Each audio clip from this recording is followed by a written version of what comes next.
Hello students, in my last video I completed elevation in boiling point and I also started a depression freezing point concept. In today's class, that is lecture number 14, will continue with remaining part of depression freezing point.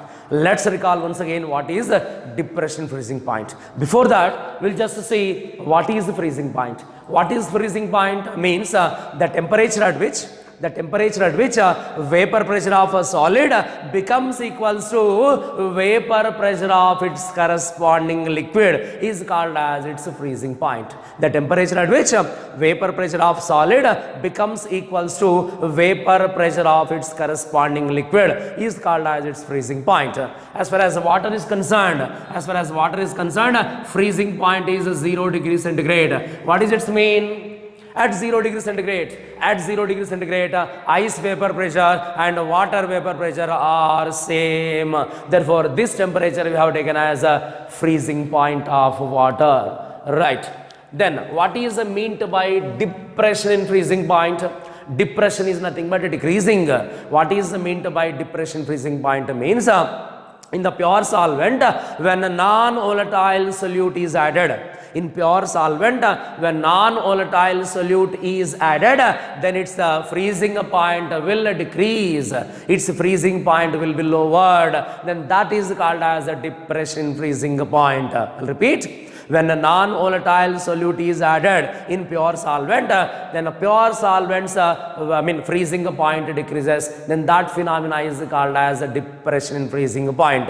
Why? Because in pure solvent, some non-volatile solute particles are added, its vapor pressure decreases. Solution vapor pressure decreases automatically, its freezing point also decreases.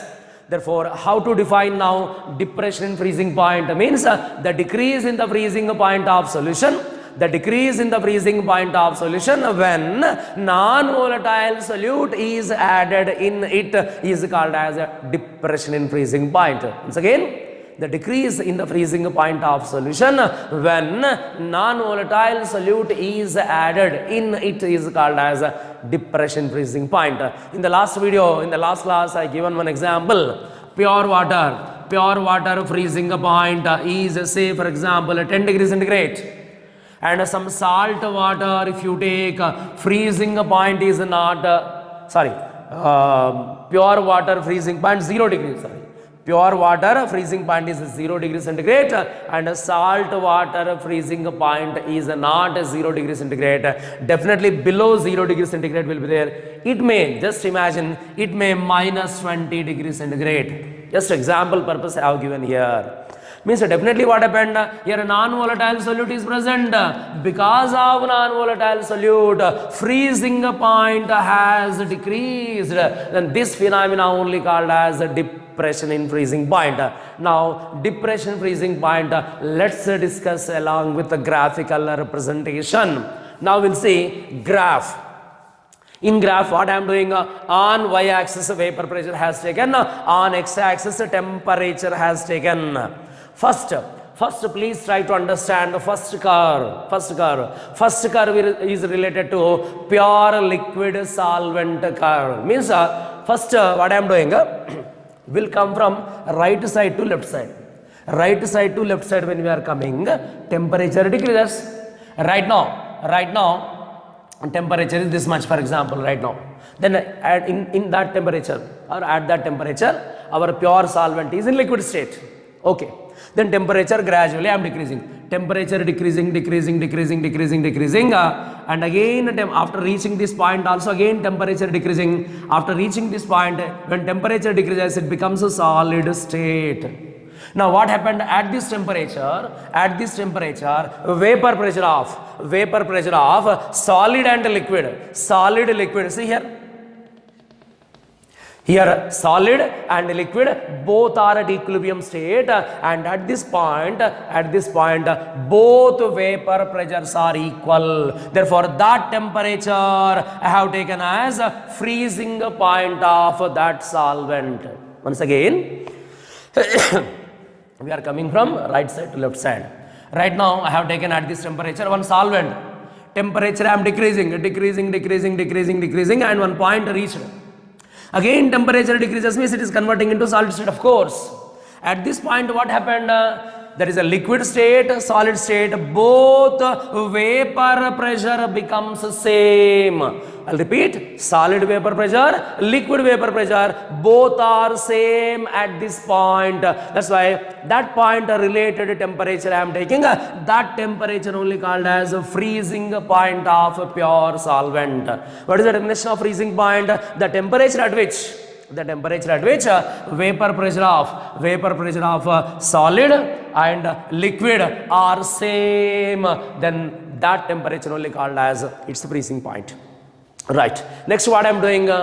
Next I'll add some non-volatile solute. It becomes a solution. Automatically, when non-volatile solute is added, its vapor pressure is definitely less than pure solvent.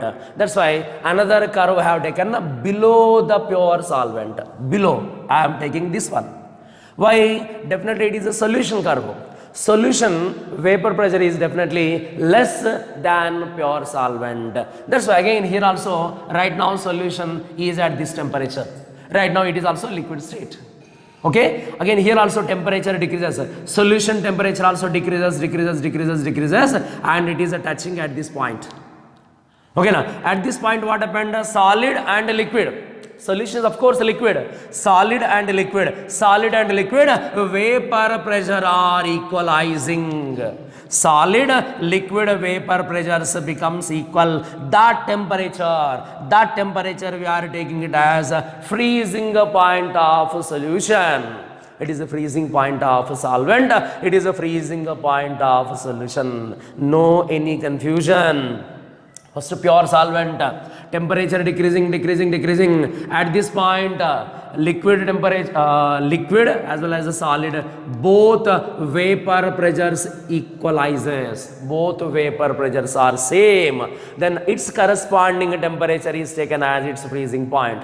Exactly. When non-volatile solute is added in pure solvent, then automatically what happened? Its vapor pressure is reduced. That's why another curve I have taken below the liquid, pure liquid. That's why here also when temperature decreases, what happens? Vapor pressure is decreasing. Therefore here it is touching here. At this point what happened? Both liquid solid. At this point this is solid, this is liquid, this is solid, this is liquid. Both vapor pressures are equalized. Therefore its corresponding temperature have taken as freezing point of solution. Yeah. Now if you see the differences between them, then that difference is called as a depression in freezing point. Depression in freezing point. Just now I have given an example. Pure water freezing point 0 degrees centigrade, salt water is minus 20 suppose. Means whose value is bigger? Pure water value only bigger. Therefore first I will write a bigger value substance I will write first, that is a TF naught minus, because now pure solvent freezing point is higher than that is a freezing point of solution. It is a bigger value, smaller value, bigger value, smaller value. TF naught minus TF is called as depression in freezing point. Now in another manner, how to define the difference between freezing point of pure solvent and that of a solution which contains a non-volatile solute. I'll repeat. The difference between freezing point of pure solvent and a solution which contains a non-volatile solute is called as a depression in freezing point. What is meant by TF naught? That is a freezing point of a pure solvent. It is a freezing point of a solution. Then that difference is called as a depression freezing point. It is a graphical explanation. Here I have taken a solvent. Up to here it is a liquid state, it is a solid state, both are solvent only. Next it is a solution curve. Up to here liquid state, it is a solid. Now liquid solid are at equilibrium at this point. Means both vapor pressures are same. Therefore, its corresponding temperature is called as freezing point of solution. Its corresponding temperature is called as freezing point of solvent. That's it. Now again we'll continue this derivation. Now experimentally it is proved that delta F is directly proportional to molality. Just like a delta TB directly proportional to molality, here delta TF also directly proportional to molality.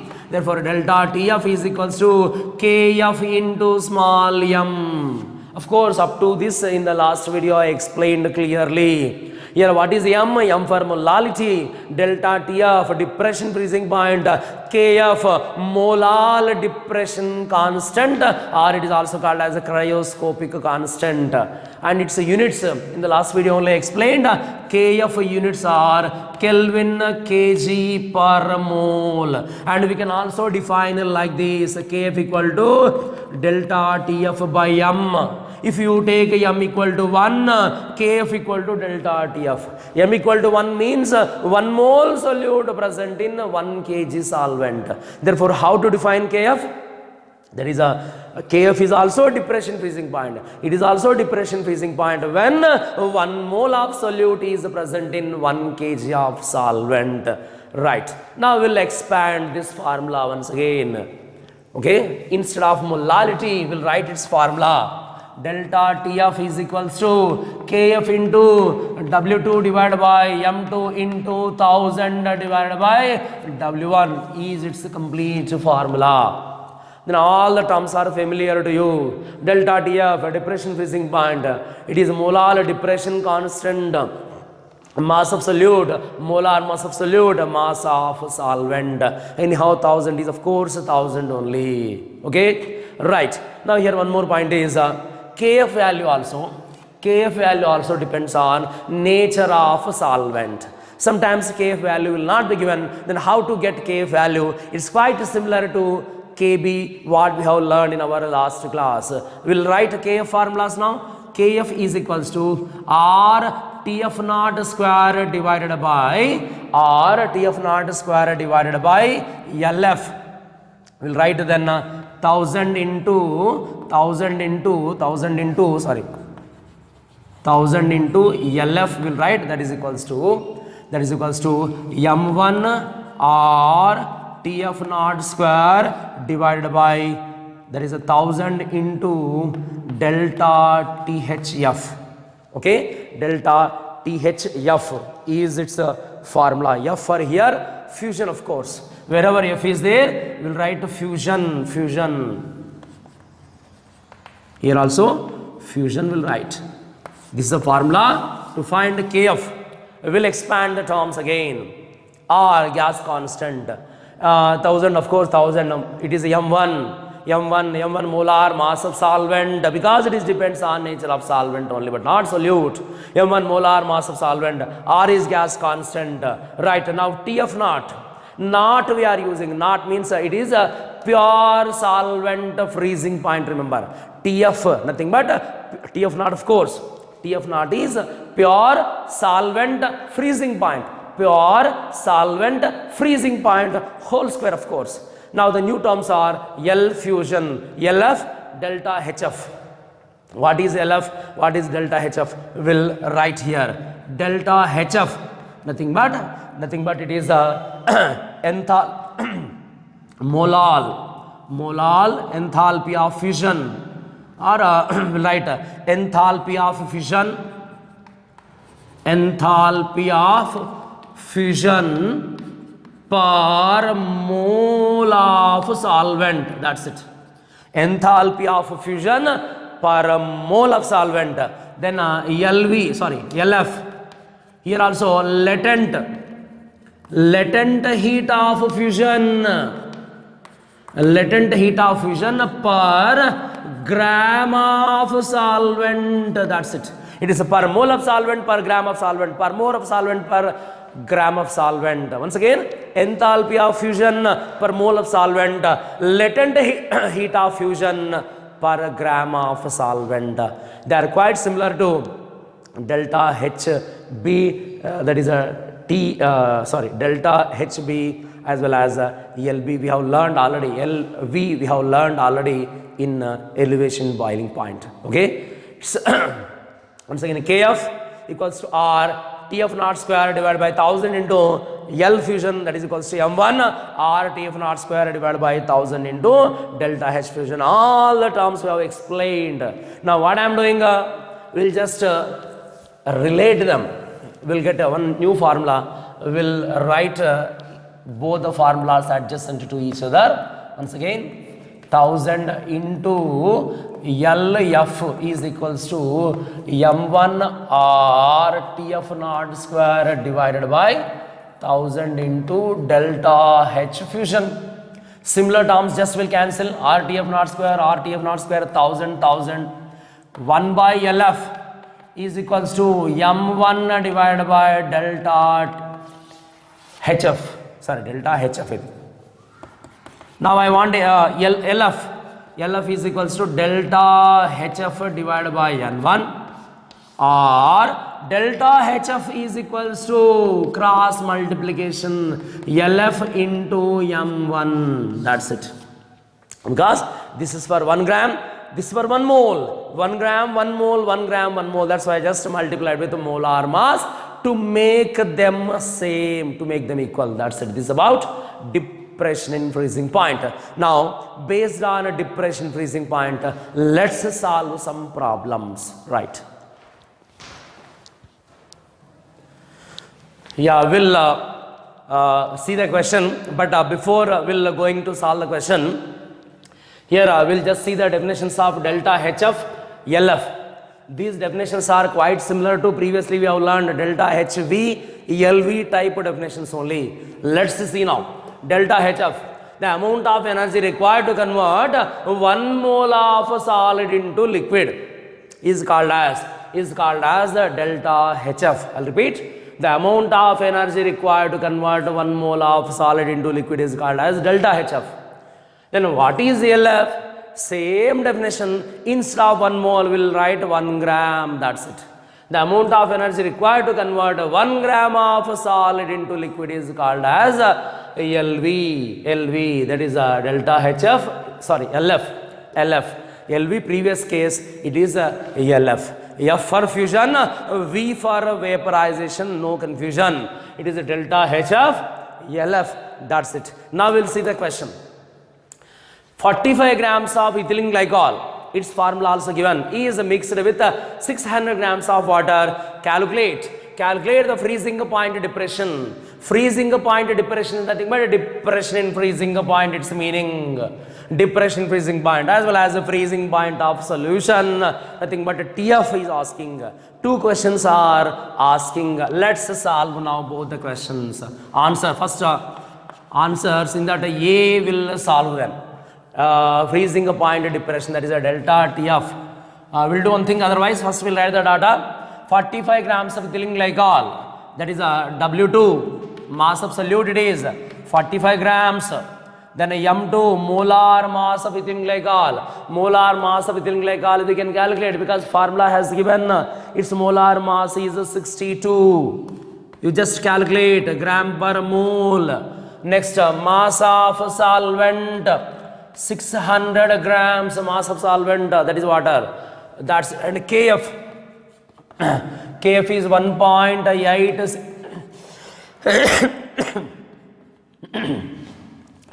Kelvin kg per mole. Delta HF,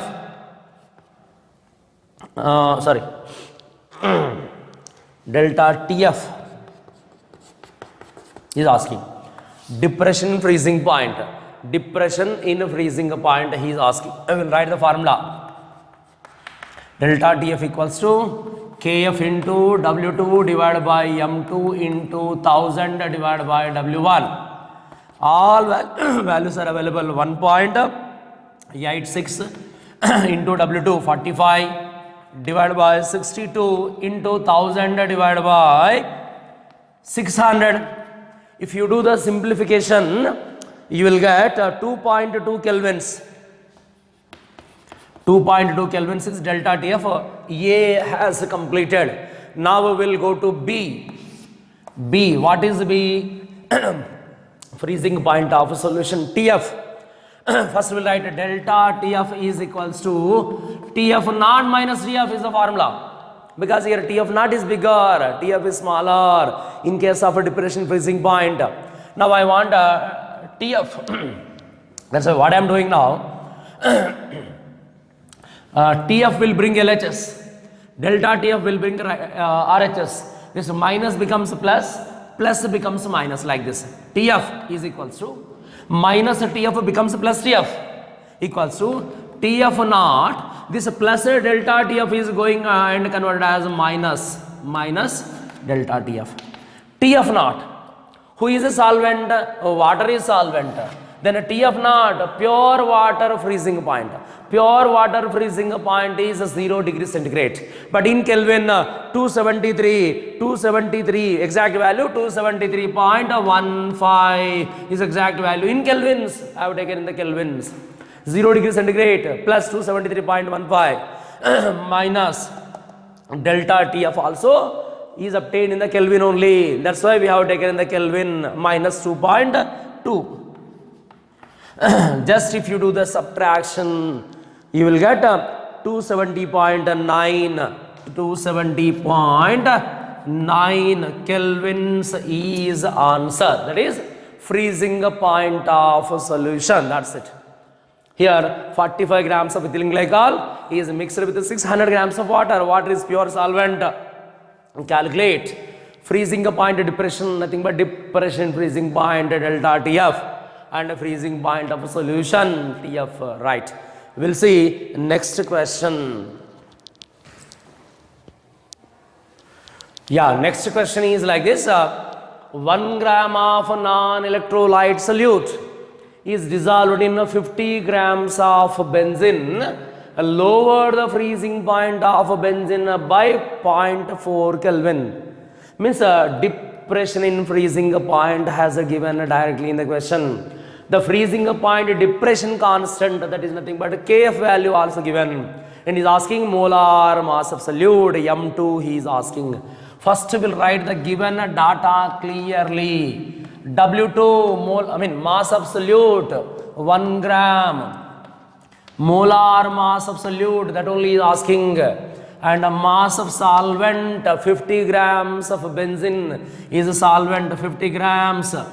Then Kf is 5.12. The delta TF given directly 0.4 Kelvin. That's it. We will write our main formula. Delta TF is equals to Kf into W2 divided by M2 into 1000 divided by W1. I want M2. We'll interchange these two terms. M2 is equals to Kf into W2 into 1000 divided by delta TF into W1. Please substitute the values. That is a Kf 5.12 into W2 is just 1 into 1000 divided by delta TF. Delta TF is 0.4 into W1, where is 50. If you do the simplification of that entire values, you will get 256. 256, it is molar mass, that's why gram per mole is the unit, that's it. This is the question. Same, every value has given in the question except M2, that's why M2 we have calculated, molar mass of solute has calculated. Okay, I will go to next question then. Yeah, next question is the freezing point of nitrobenzene is 278.82 kelvins. And if the freezing point depression for 0.2 molality has given solution nitrobenzene is 2 Kelvin, means depression freezing point given 2 kelvins, depression freezing point, and calculate Kf for nitrobenzene. In this question, remember, freezing point of nitrobenzene, whatever the value he has given, that is unnecessary data for this question, that we are not using in our solution. Let's see now. First, we'll write molality 0.2 m delta TF. Freezing point depression given 2 kelvins, and is asking Kf is asking question mark. We'll have the direct formula, that is delta Tf equals to Kf into small m. Then I want Kf. Kf is equals to delta Tf by small m. M for molality. Delta TF is 2 divided by 0.2. If you do the simplification again, you will get 10 Kelvin kg per mole. 10 Kelvin kg per mole. This is Kf value. Very simple question, because your molality given directly. That's why Kf only asking delta TF by m. Directly values are substituted. You will get the answer. We will see the next question then. Yeah, next question is like this. Calculate the freezing point of a 0.25 molal solution of urea in water if the molal depression constant is 1.86 degrees centigrade kg per mole. Okay. Calculate the freezing point of 0.25 molal solution. Freezing point of solution, nothing but TF value is asking. And the molality has given directly. Okay, we will write the given information first of all. We will write the given data answer. That is molality 0.25 small m, depression constant Kf 1.86 degrees centigrade kg per mole. And is asking a TF question mark and a TF not, because calculate the freezing point. Water is pure solvent. Water is pure solvent, that is 100 degrees centigrade, because here a degree centigrade value is there. It is not Kelvin kg per mole, it is a degree centigrade kg per mole. That's why TF as well as a TF not will use in degree centigrade only. Right. First we will find delta TF. Because TF directly will not get then. First we will get a delta TF only, that is our job. Delta TF question mark. We will find delta TF.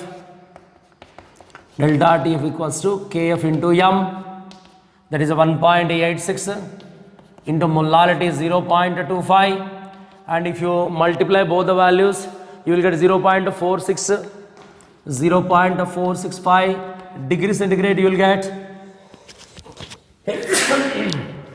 Sorry. And delta TF is equals to TF naught minus TF. Then again this will shift here, this will shift that side. TF is equals to TF naught minus delta TF. That is we will continue here. TF naught value 100 minus 0.465 degrees centigrade. If you do the subtraction, sorry, I'm very sorry. Here it is a pure solvent freezing point, not boiling point. I'm very sorry. It is a freezing point, not 100 degrees centigrade. Of course, 0 degrees centigrade. Please try to change. Because we are not discussing about boiling point, we are discussing about freezing point.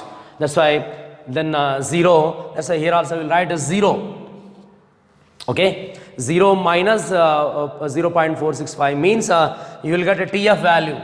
TF value you will get minus 0.465 degrees centigrades we are getting, not in Kelvins. Why? Because the Kf value we have used in degrees centigrade. When it is used in degrees centigrade, TF as well as TF both will use in degrees centigrade only. Right. This is a question. Once again, molality has given, Kf has given, and is asking a TF. Directly TF is not obtained. Delta TF we have to calculate. We will have the formula delta TF equal to Kf into m. Delta TF is obtained, and we will have the formula TF naught minus TF. By substituting all the values, you will get a TF minus 0.465 degrees centigrade. And one more question. This is homework. Let's see the question first. An aqueous solution of 0.6 grams of solute X, unknown solute it is, X it is, in 21.7 grams of water solvent freezes at 272.187 kelvins, water freezing point has given. Water means see the important point. An aqueous solution of 0.6 grams of solute X in 21.7 grams of water freezes, means after dissolution of solute, in water, its freezing point given, means it is TF, not TF not. It is not a pure solvent freezing point. It is a solution freezing point. It is a solution freezing point because 0.6 grams of solute has added in water. At that moment, its freezing point is this much. Right. If the cryoscopic constant of water K value has given 1.86 Kelvin, of course Kelvin he has given, we have to use Kelvin values, and calculate molar mass of X. Solute molar mass, nothing but M2 we have to calculate in this question. This type of question previously already we have solved them. Right. Its answer is 63.26. You just try yourself. Okay. From this we have completed third colligative property also, that is depression in freezing point. Then we'll enter into last colligative property, that is osmotic pressure. Last colligative property, osmotic pressure. Let's see what is osmotic pressure.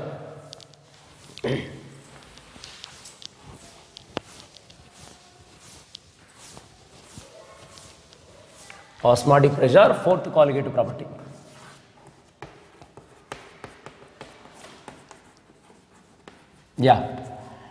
Before we'll going to see the osmotic pressure, first of all we have to know what is meant by osmosis process. What is osmosis? What is osmosis? Let's discuss now. Sorry. We'll take one container and the middle will keep one membrane, one layer. Sorry, one layer will keep one membrane.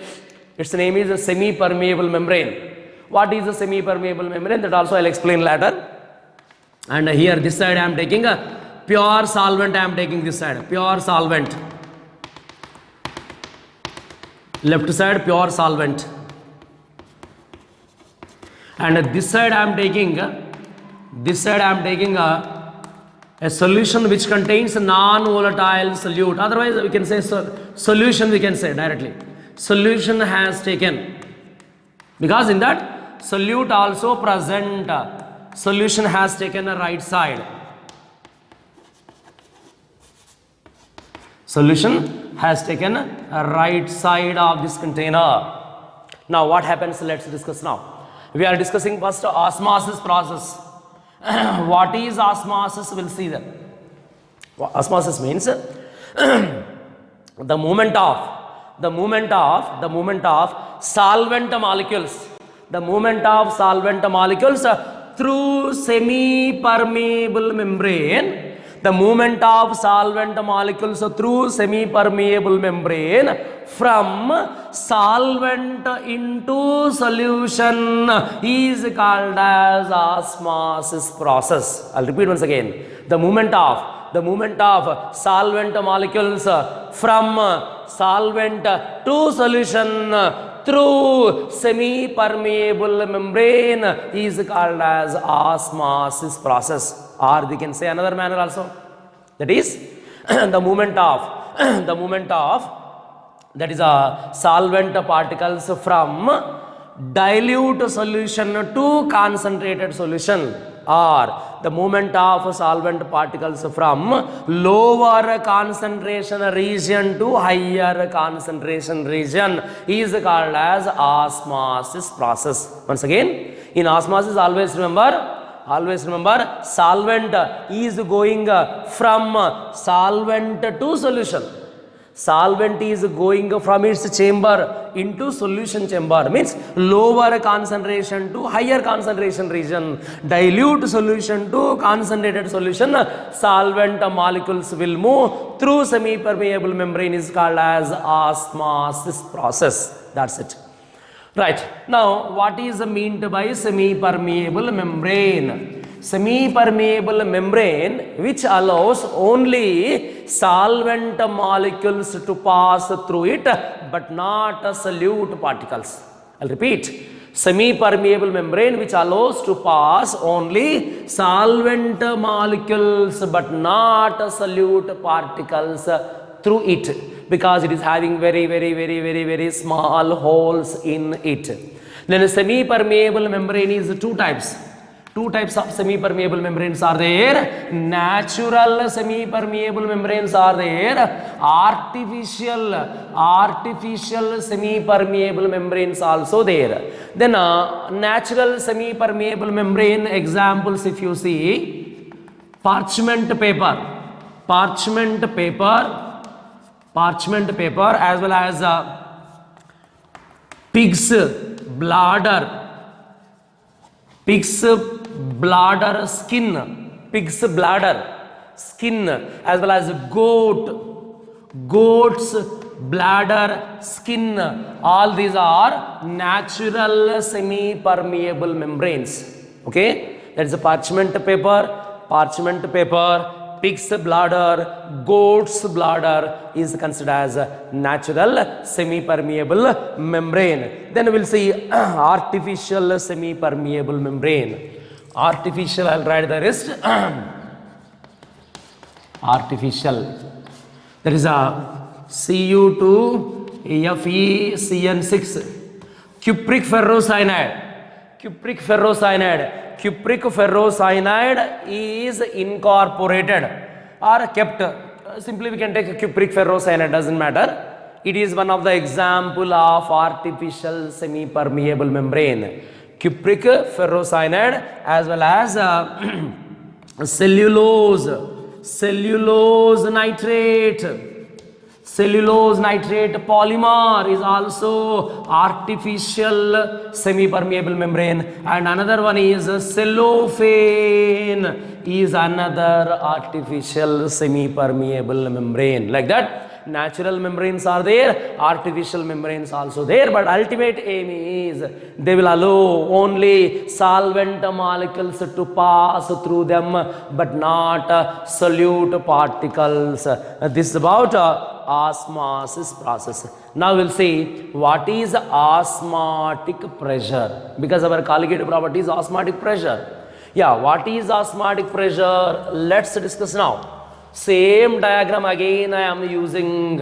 Here slight change we are doing. On solution side I am arranging one piston I am arranging like this.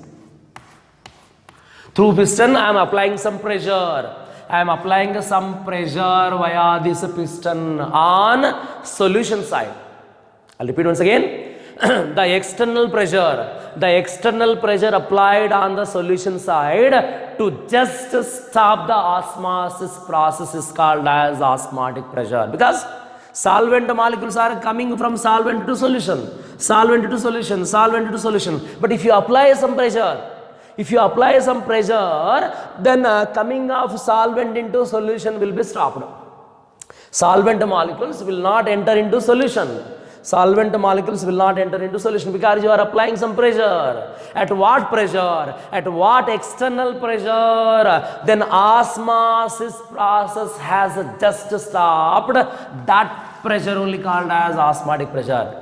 I'll repeat. The external pressure has applied at solution side to stop the osmosis process is called as osmotic pressure, which is designated with a pi symbol, which is indicated with a pi symbol, osmotic pressure. Next, Van 't Hoff law for dilute solutions. Let's discuss now. Van 't Hoff law for dilute solutions. Yeah, Van 't Hoff scientists stated that then our diluted solutions also behaves like a gases type only. I mean, Van 't Hoff suggested that diluted solutions also obeys gas laws. Then what are gas laws, Boyle's law, Charles law, etc., already known to you. How gases are obeying gas laws? Exactly, diluted solutions also obeys gas laws given or stated by Van 't Hoff scientist. And he has mentioned that how gas laws are obeying PV equal to nRT ideal gas equation. Exactly, diluted solutions also obeys this gas law, obeys this ideal gas equation just by replacing pressure with pi symbol. That's it. Pi V equal to nRT. According to Van 't Hoff, PV equal to nRT. Of course, it is a ideal gas equation.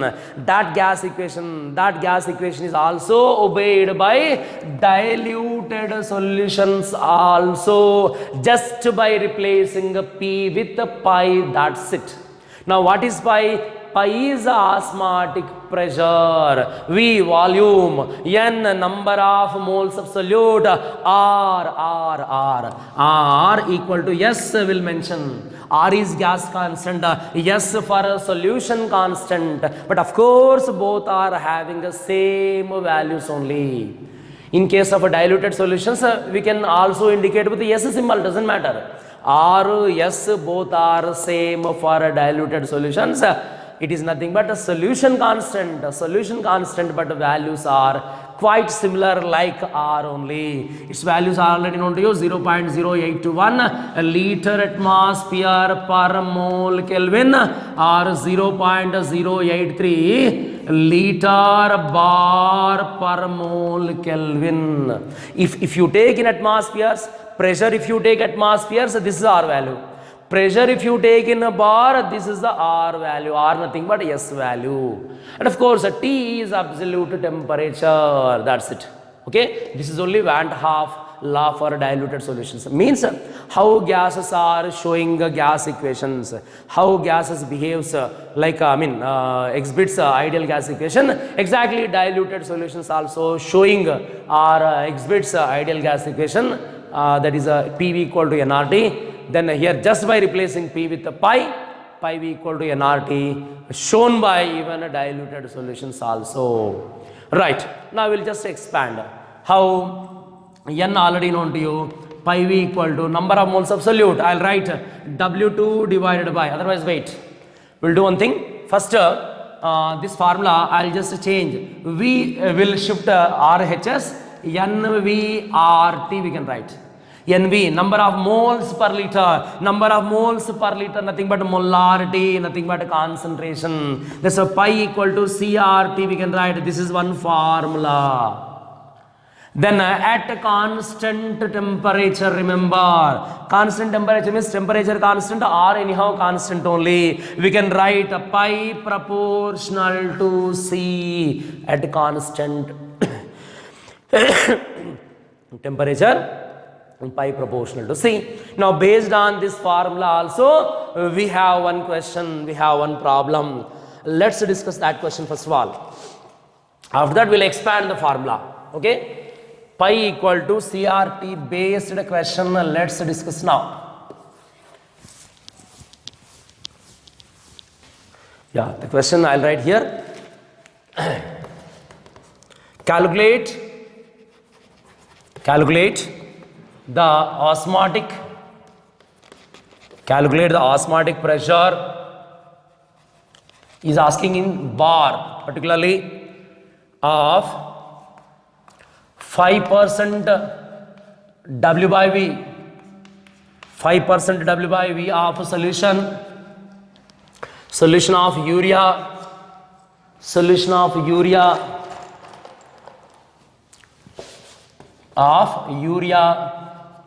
at 273 kelvins, molar mass of urea is 60 gram per mole.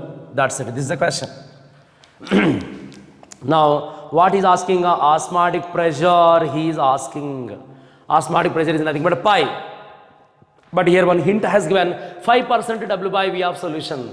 Already we have learned percentage mass by volume. We have learned in the previous class. First, we'll write first. What is meant by 5% W by V? Solution means 5. W is nothing but a gram. Percentage 100 ml means 5 grams of solute dissolved or present in 100 ml of solution.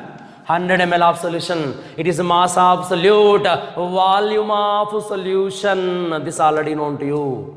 Now we'll find pi equals to CRT. C nothing but a molarity formula will write W2 divided by M2 into 1000 divided by volume in milliliters into R into T. W2 mass of solute 5 grams.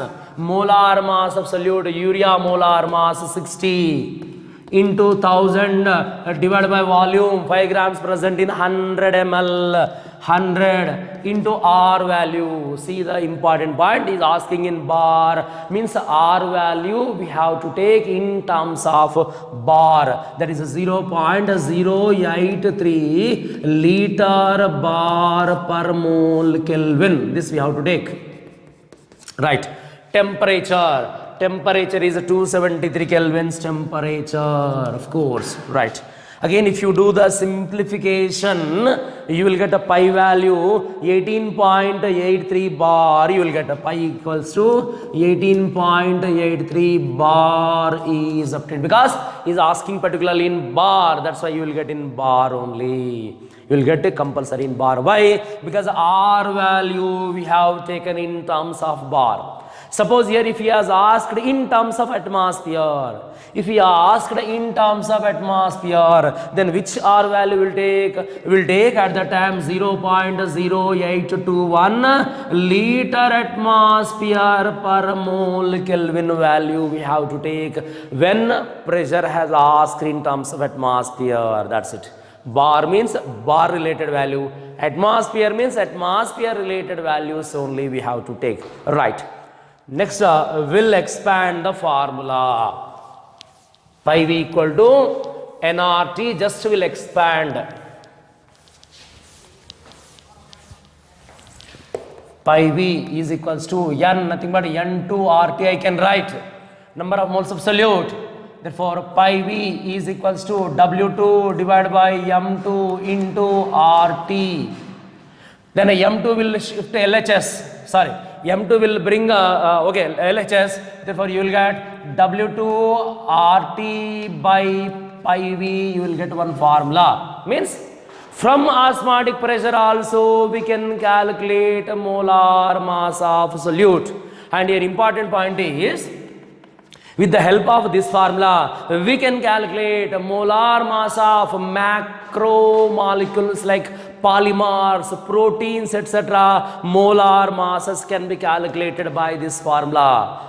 That is polymers, proteins like macro, bigger molecules, molar mass can be calculated with the help of this formula. W2, mass of solute, gas constant, temperature, osmotic pressure, volume in liters compulsory. This is important point. Why?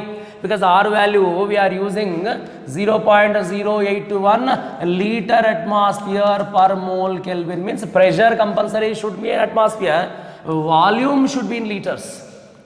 Volume, suppose in the question if he has given in the milliliter, we have to convert into liters. Volume should be in liters, that's it. Okay. Then based on this question, based on this formula, we'll have some problems. Okay, anyhow, we'll stop in today's class. Then regarding this formula, problems and remaining concepts will be continued in our next class. Thank you for watching. Bye.